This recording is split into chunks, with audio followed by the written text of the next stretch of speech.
நம்ம கார்த்திக் அஞ்சலிய போட்டு அடி அடின்னு அடிச்சு வெளுத்து கட்டிட்டு இருக்காரு. எதனால அப்படின்னு பாத்தீங்கன்னா, இப்போ அந்த அஞ்சலி பண்ணிருக்க காரியங்கள் அந்த மாதிரி. அதே மாதிரி நம்ம கௌதம் வந்து போயின்னா வீட்டுக்கே வரமாட்டாரு அப்படின்னு சொல்லிட்டு வந்து நினைச்சிட்டு இருந்த அஞ்சலிக்கு, நம்ம கௌதம் டைரக்டா வந்து போயின்னா வீட்டுக்குள்ள வந்தாரு இல்லையா? அந்த ஒரு காரணத்தினால வந்து போயின்னா என்ன பண்றது, ஏது பண்றது அப்படின்னு சொல்லிட்டு வந்து தெரியாம, நீங்க எப்படி வந்தீங்க? உங்கள வந்து போயின்னா எப்படி விட்டாங்க? அப்படின்ற மாதிரி வந்து போயின்னா கேட்டுட்டு இருக்காங்க. ஆனா கடைசியில தான் வந்து போயின்னா தெரிய வருது. இதுல அவ வசமா வந்து பாத்தீங்கன்னா சிக்கிக்கிட்டா அப்படின்ற ஒரு விஷயம். ஏன்னா இங்க வந்து பாத்தீங்கன்னா இந்த அஞ்சலி பேசுறதுலயே நம்ம கார்த்திக்கு நல்லாவே தெரிஞ்சு போச்சு. இந்த அஞ்சலி தான் ஏதோ ஒரு பிளான் பண்ணியிருக்காங்க. அப்போ கௌதம் அண்ணன் சொல்றது எல்லாமே உண்மைதான். கௌதம் அண்ணனை வந்து பாத்தீங்கன்னா அட்டாக் பண்றதுக்காக வந்திருக்காங்க அப்படின்ற ஒரு விஷயமும், அதுக்கு காரணம் அஞ்சலி தான் அப்படின்ற ஒரு விஷயமும் தெரிஞ்சுதான் இந்த அஞ்சலி வந்து பாத்தீங்கன்னா இப்போ வெளுத்து கட்டிட்டு இருக்காரு.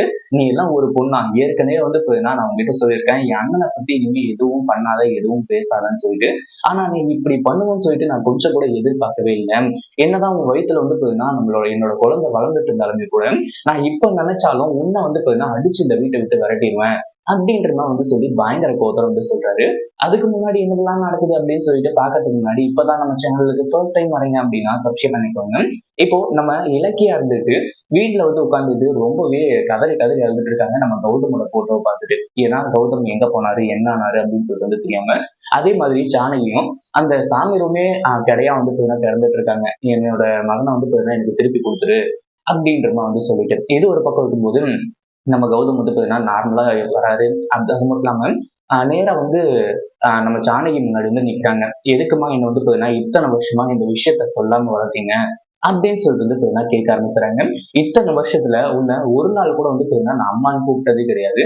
அது என்ன காரணம் அப்படின்னு சொல்லிட்டு எனக்கு சத்தியமா தெரியல. ஏன்னா உன்னை ஜானு ஜானுன்னு சொல்லிட்டு தான் கூப்பிட்டுட்டு இருந்தேன். இனிமே என்னோட வாய் நிறைய உன்னை அம்மான்னு சொல்லிட்டு வந்து கூப்பிட போறேன். இப்பதான் எனக்கு வந்து பாத்தீங்கன்னா உன்னை அம்மான்னு சொல்லிட்டு வந்து கூப்பிடணும்னு தோணுது.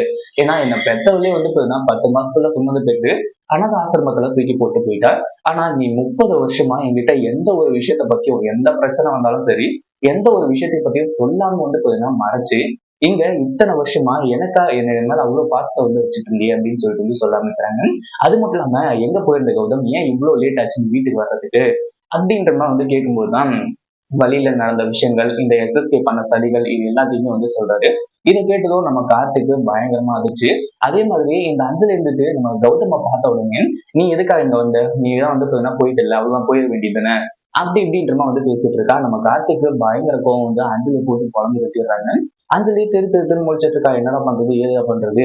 எதனா ஒரு சின்ன கேப் கிடைச்சு இந்த கார்த்திகோட மனசை மாத்தி எப்படியாச்சும் இந்த கௌதம வந்து பாத்தீங்கன்னா அடிச்சு வரட்டிடலாம்னு சொல்லிட்டு வந்து பார்த்தா, இங்க எல்லாமே நிலைமை வந்து பாத்தீங்கன்னா தலைகீழ போயிட்டு இருக்கடா.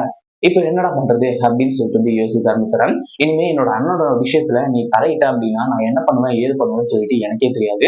நான் அவ்வளவு கோவத்துல இருக்கேன். உன்னை டிவோர்ஸ் பண்றது கூட நான் தயங்க மாட்டேன். உன் வயித்துல குழந்தை இருந்தா என்ன, இல்லைன்னா என்ன அப்படின்ற மாதிரி பயங்கர கோவத்தோட வந்து சொல்ல ஆரம்பிக்கிறாங்க. இதை கேட்டதும் அஞ்சலி திரு திருன்னு முடிச்சுட்டு சைலண்ட் ஆயிடுறான். அதே மாதிரி இந்த பைரவி கிட்ட வந்து பாத்தீங்கன்னா வசமா திட்டிட்டு போறேன். இதை பத்தி நீங்க என்ன நினைக்கிறீங்க? இந்த வீடியோ பிடிச்சிருந்தா லைக் பண்ணுங்க, ஷேர் பண்ணுங்க. இப்பதான் நம்ம சேனலுக்கு ஃபர்ஸ்ட் டைம் வரீங்க அப்படின்னா சப்ஸ்கிரைப் பண்ணிக்கோங்க.